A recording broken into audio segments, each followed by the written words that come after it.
स्वागत है दोस्तों आपका फिर से एक नए वीडियो में। तो दोस्तों आज के इस वीडियो में हम बात करने वाले हैं ब्राइटकॉम ग्रुप लिमिटेड के बारे में, बीसीजी के बारे में। बीसीजी का जो शेयर है वो एएसएम लिस्ट में शामिल है, एडिशनल सर्विलेंस मेजर के लॉन्ग टर्म के स्टेज 4 में। तो उससे वो कब बाहर होने वाला है, इस वीडियो में हम इसके बारे में यहाँ पर बात करने वाले हैं। तो काफ़ी इंपॉर्टेंट वीडियो होने वाली है।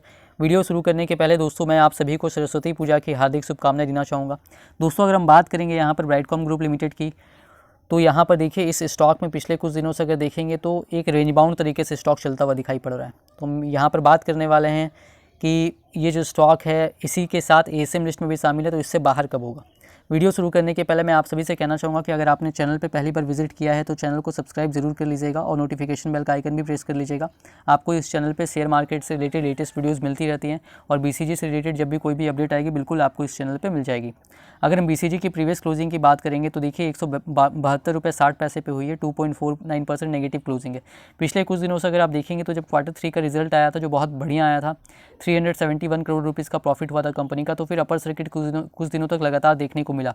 लेकिन उसके बाद क्या हुआ, 190 रुपीज़ के लेवल से स्टॉक में गिरावट शुरू हो गई और उसके बाद देखेंगे तो ये 170 166 तक, यानी 170 का जो एरिया है वहाँ से लेकर के 185 तक का जो एरिया है उसके बीच में घूमता हुआ नज़र आ रहा है। तो देखिए यहाँ पर बात करेंगे तो स्टॉक के लिए एक बहुत मजबूत रेसिस्टेंस जोन बना हुआ है 185 से 197-8 तक का एरिया आप मान सकते हैं।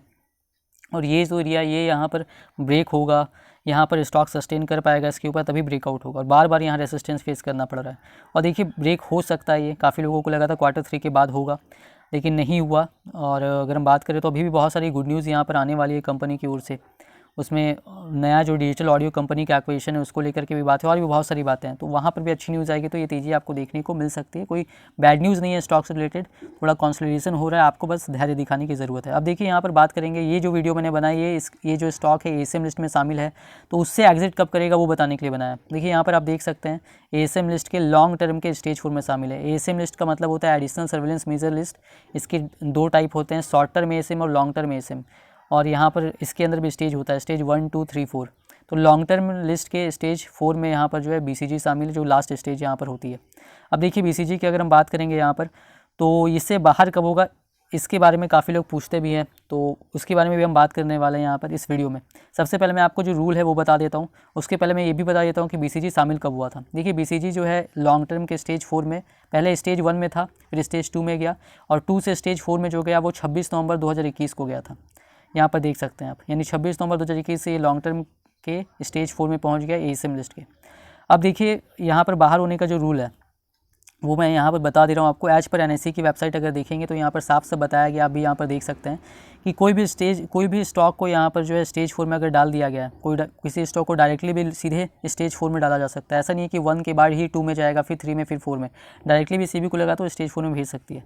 अब देखिए यहाँ पर स्टॉक की बात करेंगे, अगर वो स्टेज 4 में यहाँ पर आ गया है तो उसको जो है मिनिमम, यहाँ पर देखिए सेकंड वाले यहाँ पर जो नंबर है उसमें बताया गया, the short listed script shall be written in stage 4 for a minimum period of 90 calendar days. यानी कि स्टेज 4 में अगर कोई स्टॉक है लॉन्ग टर्म एएसएम के, तो इसमें इसको कम से कम स्टेज 4 में, केवल स्टेज 4 की बात हो रही है, वहीं पर इसको कम से कम 90 कैलेंडर डेज रहना पड़ेगा। अभी बीसीजी जो है वो लॉन्ग टर्म के स्टेज 4 में ही चल रहा है और यहाँ पर उसको 90 कैलेंडर डेज पूरे करने पड़ेंगे। अभी 90 कैलेंडर डेज पूरा नहीं हुआ है, कब होगा वो मैं बताऊँगा और कब एग्जिट करेगा। अब देखिए यहाँ पर जो है 90 कैलेंडर डेज जब पूरे हो जाएंगे, थर्ड वाले जो पॉइंट है उसमें बताया गया है, तो उसके बाद क्या होगा, stage wise the script shall be subjected to stage wise review और current present undertaken on weekly basis by the stock exchanges. और अभी जो हो रहा है वो किस हिसाब से हो रहा है, 90 डेज़ के बाद वीकली रिव्यू होता है। जैसे कि कोई स्टॉक स्टेज 4 में है लॉन्ग टर्म के, यहाँ पर इसने 90 डेज़ पूरे कर लिए, तो 90 डेज़ पूरे करने के बाद यहाँ पर क्या होगा, और 7 डेज़ उसका रिव्यू किया जाएगा। यहाँ सब कुछ सही पाया गया तो स्टेज 3 में पहुँच जाएगा। अब स्टेज 3 में जब वो आ गया, यहाँ पर भी 7 डेज़ रहेगा, इन 7 डेज़ में सही पाया गया तो फिर स्टेज 2 में, फिर स्टेज 2 में भी 7 डेज़ यहाँ पर रिव्यू किया जाएगा, यहाँ सही पाया गया तो फिर स्टेज 1 में, स्टेज 1 में भी 7 डेज़ रिव्यू होगा, यहाँ सही पाया गया तो फाइनली एग्जिट। ये तरीका है यहाँ पर। तो इस तरीके से यहाँ पर स्टेज वाइज एग्जिट होगा। स्टेज 4 में 90 कैलेंडर डेज मिनिमम उसको रहना पड़ेगा। अब देखिए यहाँ पर इस हिसाब से मैं यहाँ पर आपको कैलकुलेशन करके बता देता हूँ। यहाँ पर देखिए यहाँ पर वही बताया गया है, ये जो मैंने आपको बताया, स्टेज 4 से 3 में जाएगा, 3 से 2 में, 1 में, वीकली हिसाब से यहाँ पर जाने वाला है, ये यहाँ पर बताया गया। अब मैं इसको कैलकुलेट करके आपको बता दे रहा हूँ।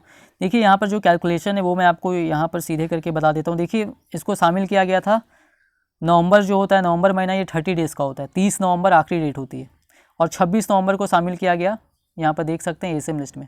तो बचे कितने दिन थे नवंबर में उस वक्त? 26, 27, 28, 29, 30, यानी 5 दिन जो है यहाँ पर बचे हुए थे। 26 तारीख से 30 तारीख तक गिनेंगे तो यानी स्टेज 4 में जो है 5 दिनों तक ये रहा नवंबर महीने में बीसीजी स्टेज 4 में। ठीक है, नवंबर महीने में 5 दिन रहना पड़ा इसको। अब देखिए 5 दिन यहाँ हो गए नवंबर महीने के। अब दिसंबर का कैलकुलेट करते हैं। दिसंबर जो होता है 31 दिसंबर तक का होता है, 31 दिन लास्ट डेट होता है, 31 डेज़ का होता है। तो 5 दिन नवंबर के, 31 दिन हो गए दिसंबर के, तो 31 दिसंबर तक कुल हो गए 36 दिन। आराम से यहाँ पर देखिएगा 36 डेज़ कंप्लीट कर लिए इसने लॉन्ग टर्म एएसएम के।